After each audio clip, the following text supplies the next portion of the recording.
Hello and welcome to the Horti-Culturalists. I'm Stephen Ryan. And I'm Matthew Lucas. And we post a video every Friday, so why not subscribe and hit the alert button so you can keep up with what we're doing. Yes, indeed. And if you've got a burning horticultural question for Mr. Ryan, put it in the comments below, say where you're from, and we will answer it every Monday in our shorts. Yes, so there you go. You've got 2 whacks of us in a week.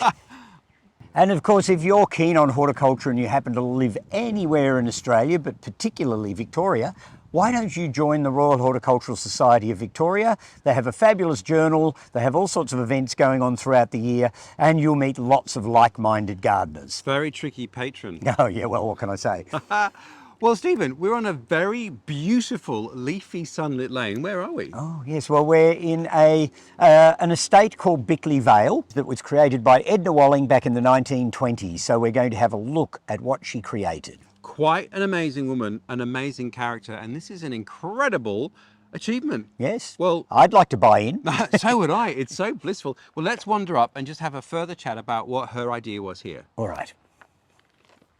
So Stephen, tell me more about this idea then. So this is the private sort of entry laneway, isn't it? Yes, the estate has beautiful sweeping gravel roads running through it, or lanes, to evoke that sort of lovely country feel. They're all gravelled, they're not hard sealed. Yeah. So, I mean, it would have been the country when it was actually first laid out, but now Bickleigh Vale is surrounded by Melbourne suburbs, and it's like a little haven hidden, well, not actually that little, because it's about 30 acres. So it's quite a large estate, and it was a big project to take on. Quite a remarkable thing to do. And so she would have owned all of the land and she would have sold it off in parcels to like-minded owners because they had to agree to her conditions. And let's just say most of them were single ladies, like Edna. Yes, well, back in the day, although I believe now that the owners of the different properties are quite a mixed bag. So there's young couples, children, older retired folk, and still some ladies on their own. And all of them sort of have to work together because there's connections between each garden. Yeah. In most cases, there's no solid fencing involved, so you can look through from one property to the next. And so the whole place has this beautiful woodlandy country feel to it, which obviously Edna wanted. And all of the houses have this sense of almost British arts and crafty sort of look about them. Beautifully finished, each one being slightly unique and individual too. So it wasn't sort of mass-produced housing. Each was craftsman-like built, and all of the owners had to agree to not fence themselves in. Most of the properties have gateways that go through between them, and they had to agree to her planting schemes. And so there's this, although each garden's different, there's this sense of cohesion about the whole estate, which is quite unique. And it's a shame, in fact, that the powers that be didn't take on what Edna was doing and continue to encourage such laudable gardening and house building.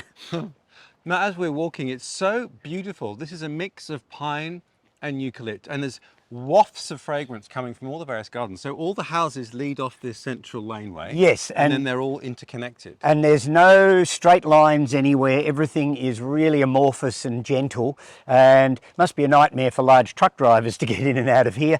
But it is the most beautiful and gentle place, and it's no wonder people are trying to buy their way into such a beautiful site. Now, what year was this originated? All right, well, Edna started this in the very early 1920s, so she was still quite a young woman at the time. She built her own home in the estate. She built one for her mother. She also built one for her assistant. Who was her partner? Yeah. Which was never addressed at the time, obviously. No, obviously not. And then she started selling off the different blocks with the plans for houses and things to, as I said before, like-minded people who wanted to live in this sort of idyllic setting. And I think if she were to come back tomorrow, she probably wouldn't have too many complaints to make because it's held together really well, and gardens particularly can be quite ephemeral. But the whole landscape, because it's so large and it now has lots of overlays on it, it's been registered historically and all that sort of thing, so people have to respect what they're bought into. Yeah. And so this is probably one of her most intact landscape, well, projects. I was going to say gardens, but it's not. It's a whole series of them, and it is truly beautiful. It is, and what an amazing entrepreneur. Yeah. At that point in time too. Yes, she was remarkable. To have had this vision and see it through. Well, I mean, back in the 1920s, I'm not altogether sure women could still have a bank account. It was, you know, early in the piece when women were still starting to find their own feet, and yet she was out there landscaping for other people, creating this amazing setting of Bickleigh Vale, and working for some of Melbourne's richest families, creating beautiful gardens all around Melbourne. Well, I think what we should do now is peel off and look at a couple of the gardens. What a good idea. Now, Stephen, I just saw this incredible twisting trunk. Yeah. And I just thought it was a vine, it was maybe an ancient wisteria, but no. No, it's a coastal tea tree. One would say Leptospermum laevigatus, although... Would one? But it sounds like in some of my research that it's possibly had a name change, so Gaudium perhaps. But anyhow, coastal tea tree, and it's only still standing because it's leaning into something else. And this whole streetscape is all National Trust classified, and it's a really weird mixture of exotic and native plants. And some of the exotics are actually weedy species, but they're still classified by the National Trust as an important landscape. So there are some really interesting sort of juxtapositions of importance going on here. Well, I just loved this. So is this species native to Victoria? Yes, it does grow on the coastal areas in Victoria, and it's the only one I've seen along this whole strip, so I don't know whether there was more of it planted at one stage and it's faded out. But this one is an amazing old man tea tree doing incredibly interesting things. The bark is incredible. Well, let's carry on. All right. Well, Stephen, this is the first one, Downderry. Yes, I think you're in for a treat, I have to Okay. say. So let's go and see if we can find Marianne. So here we are, the first garden, Downderry. Yes, and this one is a classical Edna Walling style garden, and with one of the more original houses, because some of them were built after Edna Walling's time, so this estate has kept going ever since.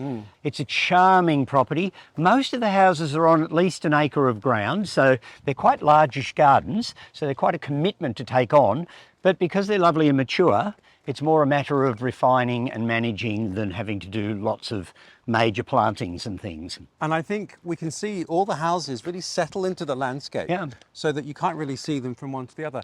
And Marianne showed us an amazing photograph of her house when it was freshly built. And basically this whole area was just a cow paddock. Exactly, and in fact the photograph also shows a little bit of Kay's house as well. So two of the houses that we're actually visiting, we're seeing in modern time, and you can see what it was like when it first started. So, you know, what an amazing vision that Edna Walling had to create this. I mean, she had to be thinking well into the future. Amazing. And this is one of the gardens that will be open On that the weekend. 12th and 13th of October. So you'll be able to come and have a look. Let's have a little bit more of a look at this garden specifically then. Yes. One of Edna Walling's major sort of claims to fame Yes. was her use of stonework in gardens. Yes. In nearly every property that she was involved with, there is a fairly large amount of stonework, either in paving, rock walling, freestanding stones. And so she was well known for that particular facet of her landscape designs.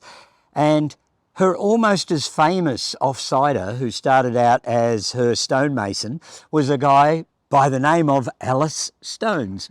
Mr. Stone, who we of course came across in, what's the house called? Durrell. Durrell, yes. Yes. Well, we came across the Edna Walling landscape that he helped And his stonework, yes. with his stonework. So he became an independent contractor in time. He was one of the founders of the Australian Landscape Architects Institute. So he built quite a reputation for himself. But Edna gave him the leg up to get him started, I think. So anywhere that you go where you're going to see stonework of this sort of form, it could well have been Alice Stones working with Edna Walling. Yes. And here really all there is a terrace, and there is this little terrace here, and then the stone paving and stone The sort of steps. crazy paving steps, Yeah. and it's just charming. I mean, it's understated, it's never overt, but it does give good structure to the garden. And about a century old now. Yes, exactly. Beautiful. Now there's a fantastic copper beech behind us. We should go and look at that. Oh yes, I like the beech tree. So Stephen, the copper beech leapt out at me because I love them as a tree. And this one is just coming into foliage and the light's stunning. They are beautiful trees, and it's interesting. It's another thing with the Edna landscapes here is that there are repetitive plantings of lots of things, but in almost every garden there's something that's unique to that garden. Like here, I don't think there's another copper beech in the estate that I've noticed. There's the Partia that we'll hopefully go and visit in one of the other gardens. And so each garden has its unique and important tree, which I think is fabulous. And just looking at that picture when this was basically a cow paddock, I mean, it's incredible too, isn't it? I guess that's the whole thing about a blank slate and the vision. Yeah. In fact, it's one of those things that good landscape gardeners or architects look at a site and they can in fact envision what they're going to try and create that they probably won't live to see to any sort of extent. I mean, they'll live to see it started and growing a bit, but you know, Edna's been gone for quite some years now, so she would never have seen these trees at this sort of maturity. And I do wonder if she came back how she'd feel about it all. I think she'd overall be quite happy, because I think most of the owners have stuck with their guns and encouraged the gardens to be as she envisaged them. Although she was apparently no fan of pruning, and there's a lot of pruning going on. Yeah. Well, she did like plants to be as relaxed as possible. And of course, later in life, she became a almost one-eyed Australian native plant supporter. And so a lot of her very late landscapes wouldn't have been like this, because this is a very mixed landscape with actually a high preponderance of exotic trees in it. Her later landscapes basically concentrated on Australian native plants. So maybe she wouldn't have been so happy. She might have turned around and said, oh, I needed to change everything. Who knows? I guess though too, when you've got a blank slate, you can allow things to fill out because you want them to very quickly. Yeah. But once the garden matures, and these gardens are basically a century old now, so they're kind of at their peak. Yeah. All of the trees and a lot of the shrubs that she planted are kind of at their peak self. And by this point, of course, do need a little bit of care and trim. Well, exactly. And in fact, some things will be coming towards the end of their lives. So, you know, once trees start to go over and senesce a little bit, then you do have the issue of removal and replanting. A garden isn't a static thing like a house. You can sort of renovate it back to what it was at a certain era. But a garden, you can't do that. You've got to move forward all the time. So it's going to dynamically change. A tree will die, a tree will fall over in a storm, and there have been a couple that have come down in these gardens in recent times in bad weather. And then suddenly the whole feeling of the garden changes because of the lack of that huge big tree, and so the garden has to sort of evolve with it. Yeah. Now back to copper beech, which I love. Now, what are their prime conditions? Because you don't see them much in Melbourne at all. No. Are we too hot and dry for them? I think central Melbourne tends to be. They do very well in the Dandenong Ranges and up around Mount Macedon. So in the cooler hill station gardens, there are some remarkably good copper beeches, but you don't see them terribly much around Melbourne. And I think it is a bit too dryish, Mediterranean-ish in the summer. Although having said that, I know of a couple of stunning old copper beech trees. I know there's a fabulous one in the Geelong Botanic Gardens. There's, you know, so they are about. And I think also the other problem with them in landscaping is that they're comparatively slow trees. I was going to say, because this is a beautiful specimen, but I've seen copper beech in Britain when I was a kid at school that were, I mean, obviously I was a child, so maybe it was the same size as, but they seem enormous. And there's another one in Karori, a garden we visited a bit in Mount Macedon, that is massive compared to this. And it would have been planted maybe 50 years before. Yeah, exactly. So the deep soils and the cool climate suit them well. And so this one's obviously healthy and happy. It's probably getting close to where it wouldn't grow so well anyhow. So it's never going to probably get as big as the ones that Mount Macedon would get. So this tree's quite mature. It's about 100 years old or thereabouts. At Mount Macedon, a tree of 100 years would be substantially bigger than this. Right. So, you know, it hasn't done as well as it could do, but it's surviving fine. And I have to say, it sounds a bit naff, but the colour of the house and the colour of the copper beech leaves, I find truly lovely. I mean, that's a really nice combination, that sort of burgundy-ish colour of the leaves and that sort of soft pink of the walls. Pink and burgundy go really well. Well, who knew? Now we do. I think that's the other thing too about Edna's vision for how the houses and the gardens interacted. Yeah. And it's very harmonious. The whole thing is a considered whole. And given that she was doing this 100 years ago and really wouldn't know, ultimately you can't know how it's going to turn out, but It's worked out well, Edna. if you're Yes, watching. yes, if you're watching from wherever. Don't know whether there's a YouTube channel in heaven, but you just never know. The whole of the state looks at this place almost like a holy grail. So when it is open to the public, people come in large quantities to see it because, you know, they're still private homes. So I guess the proof is in the pudding, and if people still love it and still want to be here and still engage with it, then it's worked. Well, talking of engagement, let's go and look at something else. All right, let's. So it seems there's a lot of common themes with the sorts of plants she was using in the early 20s. Yes, I mean, the palette of plants available to her in general, particularly seeing she was looking for things that were going to be hardy and reasonably self-managing, would have been a comparatively small palette. And so she did use quite a number of plants that we'd probably frown on in this day and age. Things like Cotoneaster, which are now considered quite weedy. Pittosporum undulatum has become also a weedy species. And the yellow-flowered shrubby jasmine became quite a nuisance in the gardens in some of her landscapes. But one of the plants that was a serious signature plant of hers and she just adored was the amelanchias, the shad bushes. And this is a lovely old specimen of shad bush, probably Amelanchia canadensis, although they're all somewhat similar and hard to tell apart. And she loved the airy lightness of them. She liked them, the informal trunks. She loved the flowers, although one has to say you have to be home on the right day to catch it in bloom because it only lasts for a very short time. And of course, they also have superb autumn colour. So it was one of those plants that was almost a signature of hers. It showed up in nearly all of her Victorian landscapes. And you think this is from her era? I would say so. It's a quite large and old specimen. I can't imagine that it was planted after Edna was gone. It's got to have been one of her original plantings. And these are weirdly, well, not weirdly perhaps, but very much back in fashion, Yeah. particularly with small city gardens where you want to create a woodland effect. I see this used a lot because of the multi-stems and the dappled canopy, but it's not too big. Yeah, it's a smallish tree, so it fits into small domestic landscaping areas quite well. It's reasonably drought tolerant when it gets its roots down. Certainly it would laugh at anything we call winter in this country, so there's no problems with cold hardiness. Yes, although its flowers are fleeting, they are really pretty and airy and light and just gorgeous for the short time they're in flower. Yeah. And the autumnal colour can be absolutely fabulous. And where are they from as a group? Amelanchias are mainly North American. There's one or two, I think, from Asia as well. It's a smallish genus. Lots of them are hard to tell apart. In fact, I'm sure in Australia that some of the larger growing ones, like Canadensis and Lamarckii, are in fact somewhat mixed up in the trade, so you can never be quite sure what you're buying. It's nearly always Canadensis, though, if it comes up with a multitude of trunks. If it tends to come up as a single trunk, and you won't know that until it's been in the ground for some time, then it could be Lamarckii. But I can't tell the difference when they're young plants. So if I buy them in from a wholesaler, I've just got to assume that he's got the name right to start with because there's no way of telling. All right, well, let's go and find other key themes in Edna's planning. We shall. Well, Matthew, we've had a nice little look at the garden, so why don't we go and meet the owner and find out a little bit about her? Yes, I've got many, many questions. Yeah. Let's go. Yes, and I've got one or two of my own. Let's go. Hello, hello, hello. Good afternoon. Hello, thank you for having us and thank you for showing us the garden. Oh, isn't it beautiful? Oh, it really is. It is.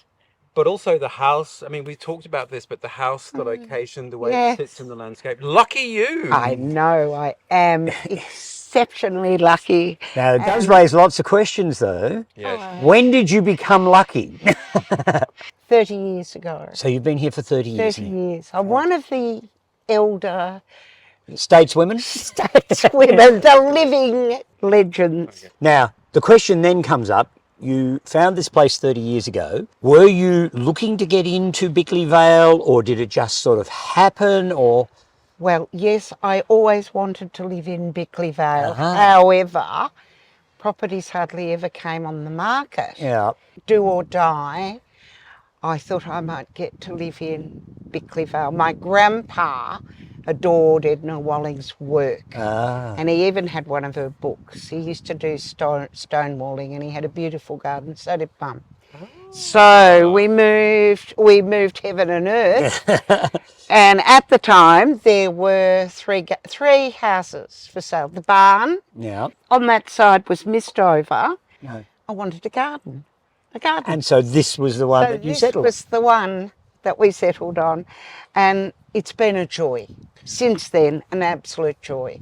Well, great to hear. I would have thought, well, I'm just projecting myself here. So Edna Walling, of course, perhaps Australia's most famous landscaper to this point. Is now, this generation, there's a lot of famous international landscapers, but for at least a century, she was it. Yes. Yeah. And there aren't that many gardens that survive. So what about the sort of the emotional burden of having a garden that has all of this importance and heritage laid over it? Did you feel free or did you feel constricted? How did you care? taking it on? I didn't feel free. In fact, I was terrified in the beginning. I would be, I think. Yeah. I was really terrified. I was too frightened to chop anything back or cut anything or plant anything because I thought, oh, won't be the right thing. Yes, I don't know what to plant. Edna might not have approved. And how long did it take for you to sort of get over Oh, that? good 12 months. Oh, that's not too long. You did They pretty say well. 12 years. No, good 12 months. Yeah. And I gradually settled down. And of course, you know, it was an old garden then and it hadn't really been looked after. And one of Edna's principles was not too much pruning, not too much manicuring, because these gardens are not, they're wild woodland. Yeah. But there is a degree of pruning that needs to go on, and there is a degree of replanting when it's an old garden and nothing's happened. You're lucky because you have these glorious great big old trees, but then it's deep shade, and what grows in deep shade? Not a lot. Hellebores. After a whole 12 months, you settled in and you decided that it was your garden and you could do certain things, but you've obviously kept to the principles of what Edna wanted. Yeah. So have you developed more of a sort of an understanding of the sort of garden you're working with over a period, and do you feel that you could now marry in things that Edna probably wouldn't have even heard about? Well, that's what I try to do. For instance, with viburnums, you know how many there are now. Well, she massive. loved them, and there weren't thousands of them then. Malice is another example. Think of all the malice now. It's a huge group, the crabapple. And you know, lots of things like perhaps she wouldn't have even thought about, but smoke bushes. Well, you think of the variety of smoke bushes, which actually suit these gardens. And inevitably, you know, everybody says, oh, she was the woman that threw potatoes. And, you know, the potato throwing was to do with planting your silver birch. Well, you know, silver birch are huge water eaters. Yeah, and of course with climate change too, silver birches are becoming less and less appropriate in our climate in southern Australia. Exactly. And so, yes, she would have had to move forward. So, she would have had to move forward, and in fact she did. Later in her life, more towards the end of leaving Bickleigh Vale, she did become very enamoured of Australian natives and Australian gardens, and she did a wonderful book called The Australian Roadside. Oh yes, it with was quite glorious photos in it. It was a seminal work in its time. It was remarkable. Was. You know, a lot of us now put coria and grevillea. Yeah. Even on the roadside, I mean, it was always a mixed planting. So there was exotic species that she used, mainly fairly hardy, tough stuff. But then there was this mixture of native plants through it as well. So, and the gardens, it's really interesting because you look around us and, you know, yes, there's big exotic trees, there's pines, there's birch, there's oaks of all sorts, but there's big eucalypts as well. Yes. What is your favourite thing now? I mean, is there a particular tree? Is there a particular spot? Is there something that you think that gravitate towards? The copper beech is probably my favourite. Which we're sitting beneath. Yes. It is. It's a wonderful tree. And in my kitchen there's a skylight that looks up into this tree, this copper beech. And every time of the year, summer, autumn, winter, spring, it's an absolute treasure. And so what's the future then? It took you 12 months to feel comfortable and make it your own. You've been here, a gentleman doesn't ask, but A long time. decades. Yes. So what's your plan for the ongoing continuation? Well, you see, I think that I'll go out in a box. Great. I need help in the garden. Don't we all, Mary? So I have a lovely young chap who comes every week now, and we work together in the garden. I know he rolls his eyes because I'll say, oh no, we can't do that. No, that's not Edna. But you are planting for the future because yes. there's a lot of new things we've spotted. Oh yes, yes, I'm planting for the future for the next people that come along. I think that you have to, because in a way, all of us who live here, we're caretakers of this Yeah. beautiful village. It really is a village. The wonderful people are all involved without living in each other's pockets. We all feel we're caretakers. We're looking after it for the next generation, because there will never be another Bickleigh Vale, ever. No, no, it was a unique thing in its time, and it's never been repeated to anywhere I can think of. She was quite a visionary, wasn't she, Edna Walling? How clever. And this is a woman who moved here in the early 20s to a cow paddock and built these glorious gardens and these funny houses. And they are funny houses. Yes, they're probably not to everybody's taste, because a lot of the rooms are quite small. Very odd. And the door space isn't all that high. Exactly. But they're sort of, well, they're quirky. proper cottages. I mean, they've got that cottagey feel, so everything is in scale. Well, thank you. Thank you for the tour.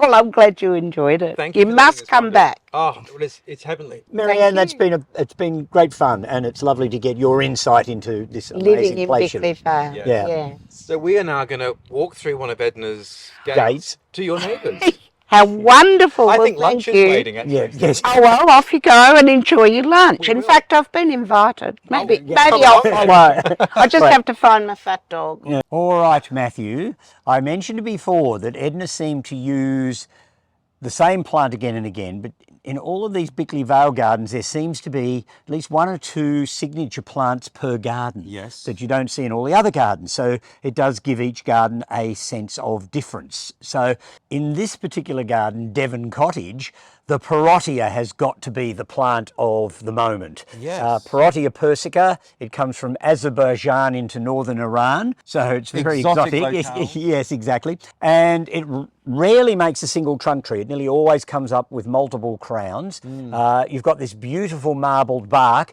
which, reminds me a little bit of crepe myrtle. yes, and in the winter when the tree's bare and the trunks are wet, the bark is just stunning. Are we going to wet the bark again? Yeah, no, I'm not going to go in with a bucket of water this time. I got into trouble last time I did Yeah. that. And in the autumn, of course, Partia goes fabulous colours. So you get this bright yellow and brilliant orange and scarlet and burgundy. Well, the leaves are a beautiful form, so I imagine when they're turning colour. Oh, it would be absolutely incredible. gorgeous. So it's in the witch hazel family. So it has tiny little red jewel-like flowers in the middle of winter on the bare stems. Yeah. They're not overly exciting, but they're an interesting feature of the plant. It's all about the shape, the bark, and the colour of the tree is what they plant it for. Yeah, but you were pointing out something odd about these trunks, Yeah. which I can see right there, which is a little bit weird. Yeah, it's one of those trees, because of its multiple branching arrangement, the branches often cross over each other, and where they come in contact with each other, the Partia seems to have the habit of self-grafting quite regularly. I mean, I've hardly seen a large multi-trunk Partia that hasn't got at least one example of this sort of branch grafting into itself. Wow, it's an odd thing to see, and I wonder why. I'm not sure that it needs to have a purpose. I think it's just something that is. Why not? And just happens. And it is very common with Partia. So they are gorgeous trees. There are one or two cultivars out there, although not so much in Australia. There's a weeping one, and there's different other selections of them. This is just the classical form, and I'd be happy with this tree in my garden tomorrow if I could. Well, let's talk about that. Firstly, it's right next to the house, so it's giving this beautiful dappled shade to a courtyard. But you said where it's from, so obviously Iran and Azerbaijan have very different climates, but I'm imagining, where is it from in those countries? Is it from a cooler, moister it'll aspect? be in the hills. It's comparatively drought tolerant, though, I have to say. Okay. So it doesn't need to have a lot of water, but it would have come from the slightly cooler parts up in the hills and mountains of Iran and Azerbaijan. So it would be in places where it would get probably snow and heavy frosts at different times. It would have spring melts. It would have a bit of summer dry. So it does, in fact, lend itself to a lot of different Mediterranean style climates, and it certainly grows well in our climate, albeit we don't see it terribly often planted, which is rather sad. Which, yeah, because it's so elegant. Now, is it going to become one of those massive sort of intrusive trees? No. This will be a century old, and it's not No, it's not vast. I would say that only in the smallest gardens would this actually end up being an issue. So as long as you've got a little bit of room to have a tree of some substance, why not go for a Partia? Why not? And if you want to eat outside or have an outside entertaining area and you want a bit of protection, this is the tree for you. Yes, well, maybe it is, although don't everybody plant one, otherwise we'll get bored with them. So you had them for sale? Yes, I regularly have them for sale at my nursery, so yes, if somebody can't live without one, come and see me. Exit through the gift shop. Well, we Yes. should carry on. Thank you, Devon Cottage, for allowing us in. And this garden will also be one of the gardens open in 2 weekends' time, which we'll put the link below for the open garden session. Yes, fantastic. So well worth visiting just for this tree. So stand beneath this. Yes. On to the next, Mr. Ryan. All right, let's go. So, Stephen, another common plant of choice from Edna. Yes, she loved anything white and airy and light, and of course Spirea in its many different forms actually fits that bill superbly.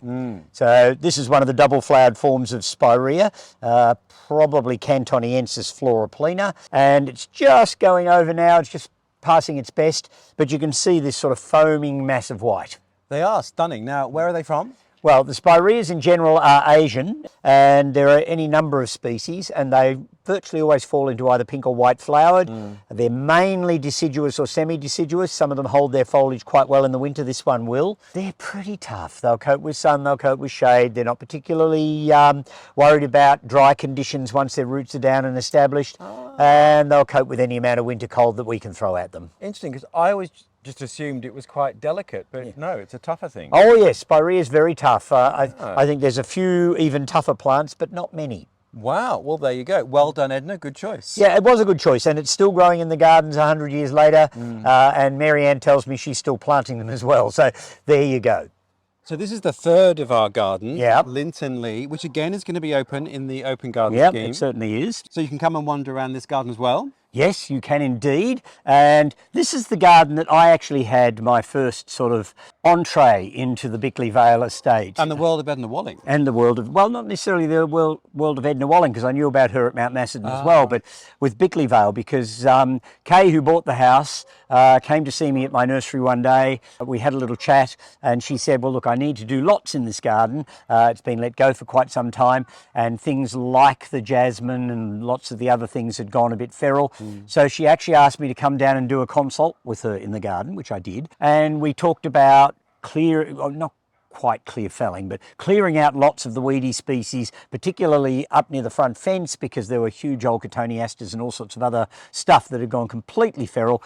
And I had the fun of imposing plants of my own choice upon an Edna Walling landscape. So there you go. And I might or might not be shot down in flames for my selections. I don't think you are, because I think I've seen one, which we should go and have a look at. Yes, I think we should have a little look at that area of the garden that I got my fingers into. Okay. And so, Stephen, this is the part of the garden you've been getting your fingers into. Yes, tampering. When Kay first moved in here, she got in touch with me and she said, I want to renovate a section of the garden. And I said, all right, well, I'll come down, we'll have a look around, see what we can do. She picked this site, which is just inside the front gate. And when I first came here, it was a mass of Cotoneasters, Pittosporums, yellow-flowered jasmine, all of the expected ones. So she did a big clean out. Now, it's not the easiest spot in the world because there's some huge Pinus radiatas along the front fence. So their root system's down through this whole area, and it does make it quite shady at certain times of the year. And what we wanted to do was put some plants of interest and quirkiness into the garden, but things that, not what Edna Walling would have used, but things that don't actually sort of, I don't know, scream I come from a different era. So things that sort of fit into the garden, even though they weren't classical Edna Walling plants. And that will mean that Kay's garden is going to have its own uniqueness as well as time goes on.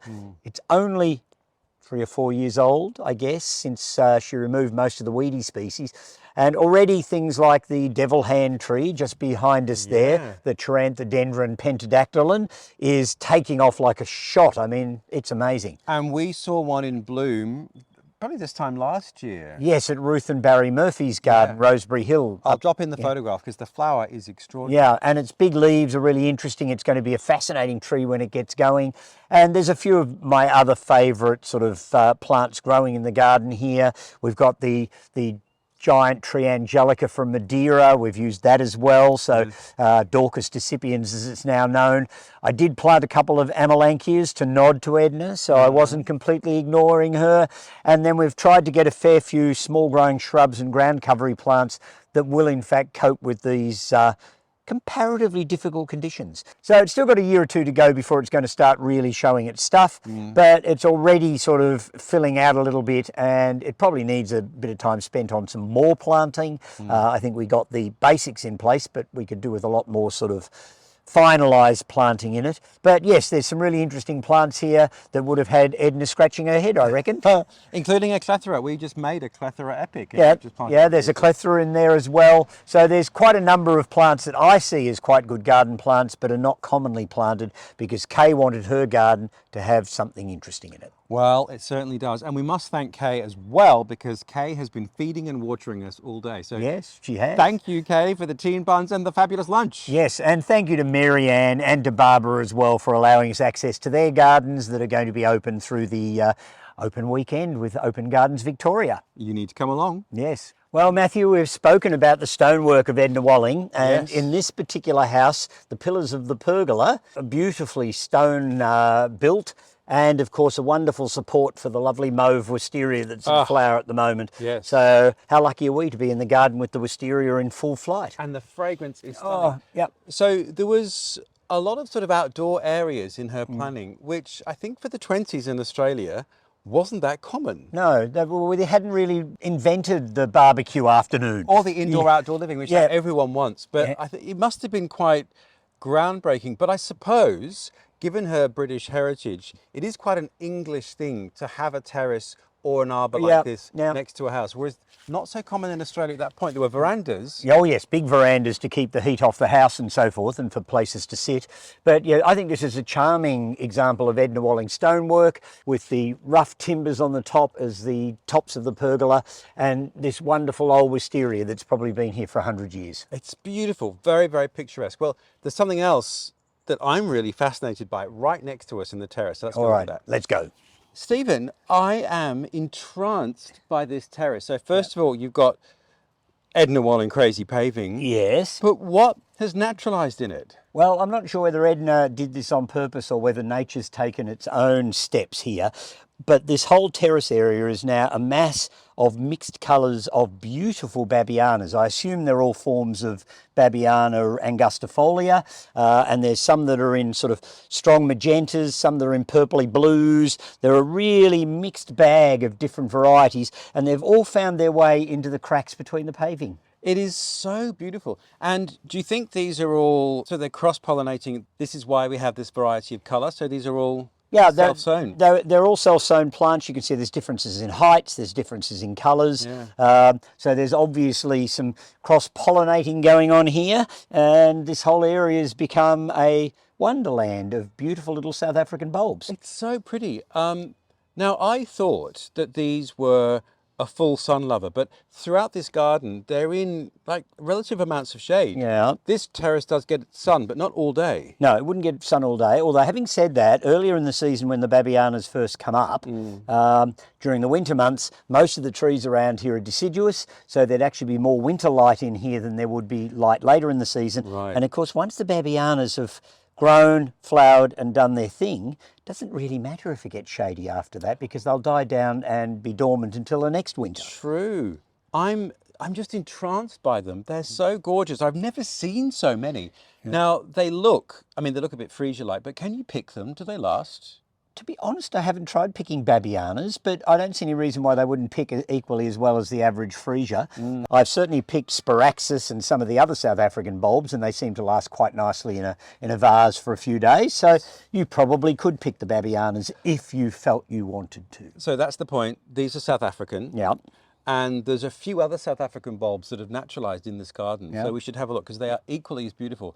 But if you're in a climate and you've got a terrace, I reckon sprinkle babiana seeds everywhere. It's Well, stunning. why not? I mean, in any area you are, if you've got a terrace area and it's sand-based, so it's got sand underneath it, so it's not concrete all the way through, then many different bulbs will naturalise. I know I've seen diorama, the Ferry's fishing rod, naturalised in a terrace. That would be a bit big, I think. Well, it sort of worked where it was. And, you know, it was being managed, so there was areas that were free of it that you could sort of sit your table in and what have you. And then there were areas that you sort of had to waft through. And believe it or not, that was the Great Dixter in Sussex. Oh, wow. So they had diorama in their terrace, so And there you go. There's an oxalis, your favourite over Yeah, there. there's a nice salmony pink form of Oxalis purpurea that's finding its way through the terrace as well. And of course, come midsummer, when you're using this area at its most, all these bulbs will be dormant. So the terrace is actually free of greenery at that time of the year when you really, really need it. Wonderful. Well, let's go and look at the other bulbs because I'm equally as impressed. I've never seen so many flowering bulbs of these South African groups ever. Yeah, well, there you go. I'll one have to take you out more. Okay. I have to say, being surrounded by these incredibly tall and beautiful Ixia immaculatas from South Africa, it just makes me smile. It's lovely. Honestly, again, I've never seen so many Ixia in bloom. Yep. Now, they just seem to have naturalised in a slightly woody, shady, Yeah. woody garden. Yeah, again, like a lot of the South African bulbs, they're winter growing. So while the trees are bare, they're getting light to the corms or light to the foliage of the corms. And as they come into bloom, the trees are just coming into leaf. And so it probably doesn't matter that much after flowering whether they're getting a great deal of sunlight or not. And of course, then they'll disappear down into the ground and whatever else is in the garden beds around them will take precedence. But aren't they gorgeous? They're just the most stunning things. And I labour over my pots of Ixia, and here they are. They've found themselves in the most beautiful spots. And I'd be incredibly surprised if these weren't actually first planted in these gardens by Edna. It's just the sort of thing that she would have incorporated into her planning. And the babianas, do you think? Oh yeah, quite possibly. I mean, she did love seasonal sort of excitement and interest, so naturalising bulbs of course was something that was done a lot in England and still is, but we have a different palette of bulbs that'll work really well here that probably you wouldn't see used in English gardens and naturalised. No, so we've made many a film about woodland gardens, and we made that great film with your neighbour with her woodland garden. Finding a South African bulb in a woodland garden is quite a surprise. Yeah, well there you go. So I think Edna threw a surprise at us here and they've done exceedingly well. Well, they're obviously so happy because they're everywhere, but there's one other type of South African bulb which is doing the same thing. So let's go look at that. All right, good. The next South African bulb, Stephen, that is everywhere. Yes. Spraxia. Yeah, it's a trifecta of South African cormus plants, I think. Yeah. Yeah, so Spraxis is another plant in the same Iridaceae family, closely related to freesias, Ixias, etc., etc. It has become somewhat weedy in certain parts of Victoria, so you'll find it along roadsides. I know there's some growing around our area in the gutters along the sides of the roads, but it's certainly a cheery and pretty plant when it's in flower. Yeah. And this is, I think, the more typical colour form, but there's a couple of very much darker ones. Yes, the really dark, sort of almost plummy coloured ones. And Sparaxis does come in a wide range of colours. I mean, there's oranges, there's all sorts of colours, and they've been breeding them as well. So there's lots of different sort of hybrid forms of them that are showing up. But yeah, very good, quick growing, multiplying, maybe vaguely weedy Sparaxis. And so there's bluebells here, there's, you know, your average spring bulbs, and then all of these South African bulbs. What a joy to behold. Yeah, it is. It's fabulous, and it really goes to show what you can, in fact, grow in our sort of climate. Yeah. Now, Stephen, I've always loved this iris. Yes, and it's one of those weird old-fashioned stallwoods that you don't see around the nursery trade. It tends to be swapped amongst home gardeners, basically, and it's called Iris confusa. There must have been some confusion. I was going to say, what are you confused about? Yeah, well, I don't know that the iris is confused. I think the taxonomists might have been. And it's one of the Asiatic irises. It's quite a good woodland plant. It's not seriously cold hardy, so it's probably not something you'll see in gardens in England and northern parts of North America. Its common name is bamboo iris because the base of its stems have a noded bamboo-y like look to it. Oh, Go down in and look closely there, Matthew. You can see them down in there. And it's easy to multiply, divide and spread around. So it's one of those plants that tends to get around via donations most of the time. It's not something you'd go out to buy one of, but yes, any home gardener that's already got it, I'm sure would be more than happy to share it. And it likes shade. I mean, most irises will want full sun, but this one... Yeah, this one's very happy in semi-shade, even through to comparatively heavy shade, and it will still flower, and it has its evergreen foliage on it, so it's attractive all year round. And yes, it's a great stalwart workhorse in the garden. Well, thank you, Edna, Yes. if she planted it. Well, she probably did.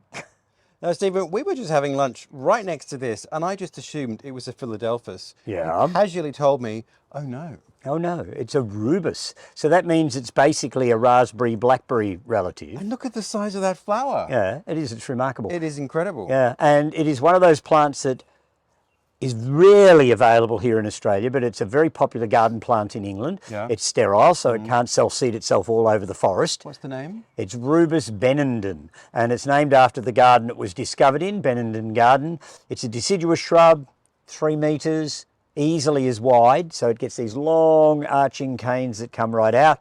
And then in spring you get these amazing big white, almost Philadelphus-like flowers, but bigger than any Philadelphus I've ever seen. And it's a very elegant and very amenable shrub for semi-shade through to reasonably full sun, as long as its roots aren't too dry. And not thorny. No, there's no prickles on it at all. It's a very benign rubus, and it could take root if a branch hits the ground, but otherwise it stays as a neat clump of suckering stems from where it was planted. What an amazing thing. I also, of course, had to find out where one can find such a thing, and luckily... Yes, it's something that I am growing at my nursery, and I got cuttings off what I believe to be the first plant in the country many years ago in a well-known garden not terribly far away. And the owner had this thing, and I fell over myself trying to get into the border to see what I was looking at. Well, as we are literally in the middle of the border. Well, what a glorious shrub. It is, yes. So remember, Rubus Benenden, and anywhere it's being grown and for sale, I would definitely recommend it if you're looking for a nice, big and elegant shrub for your garden. Do the leaves do anything in autumn? They go quite pretty yellowish colours, but nothing sort of too overt. Right. Now, you've mentioned weed species a bit, Stephen Ryan. Yes. I'm a little saddened at the tale of woe of this gorgeous jasmine. Yeah, well, it's not a declared weed, but because Edna Walling used it a lot in this particular area, and because if it's not pruned and kept in order, it will layer as it goes. And so this garden had masses of it when the current owner, Kay, moved in, and I came in and sort of did a bit of consultancy with her, and we decided that you could keep 1 or 2 of them, but they'd need to be pruned and kept in order, which Edna probably wouldn't have approved of, but they'd virtually taken over sections of the garden. So it had just kept rooting down, creating a new plant, and off it would go again. And so it was just marching across the garden. And I mean, Jasmine mesneri, the Japanese jasmine, is a quite useful evergreen, hardy, drought-tolerant, sunshade-tolerant shrub, but because it is hardy, it can sometimes get out of hand if it's not managed. So it's like a lot of these sort of plants. I always say they're like puppies. They're not just for Christmas. You have to look after them and manage them for a lifetime. Get out the secateurs. Yeah, and keep at it. But I mean, they flower for months. The flowers are pleasant. They're unfortunately not perfumed, but the foliage is quite good. But yes, this garden was full of it, Cotoneaster, Pittosporum undulatum, and a lot of things that Edna probably planted in her day because she liked them and that they did the job she was looking to do. Little knowing that if they're not managed and kept in order, then the garden can go to some sort of feral mess very, very quickly. So this plant has had a constant sort of blitz on it over the last 5 years since Kay first bought this garden. Well, Stephen, how lucky on such a glorious day to be able to wander through all these incredible gardens and get a sense of what Edna Walling was up to and what she wanted to achieve. Yes, it's been fabulous. And of course, we must thank particularly Marianne and Kay, who have been very gracious hosts for the day and lined up the gardens for us and allowed us access to this remarkable collection. And if you want to come and see 8 of these gardens, which I think are open, they are part of the Open Gardens Victoria scheme, and they're opening on the 12th and 13th of October, and you do need to book. So you need to go on to Try Booking and put your bookings in because everything is time scaled at these gardens. I'll put the link below. So if you're interested, if you're in Victoria, I think it's an amazing opportunity to come and see these incredible gardens that we have just wandered through, Stephen. Yes, oh well, we have access to all corners. Well, you do, and I'm very #grateful, so thank you very much. Now, If we can possibly top this, what could we do, Stephen? Well, I don't think we will top it. We'll do something completely different next week, undoubtedly. But it's lovely to visit gardens of historical context that are still looking fabulous. And so if you want to know what that might be next week, do hit subscribe. We post every week on a Friday. And don't forget our Monday Shorts. So if you've got a burning horticultural question for me, pop it in the comment section below. Tell me where you're from for context, and we'll get round to answering it in our Monday Shorts. We will indeed. But until then, we look forward to seeing you next week. Bye all.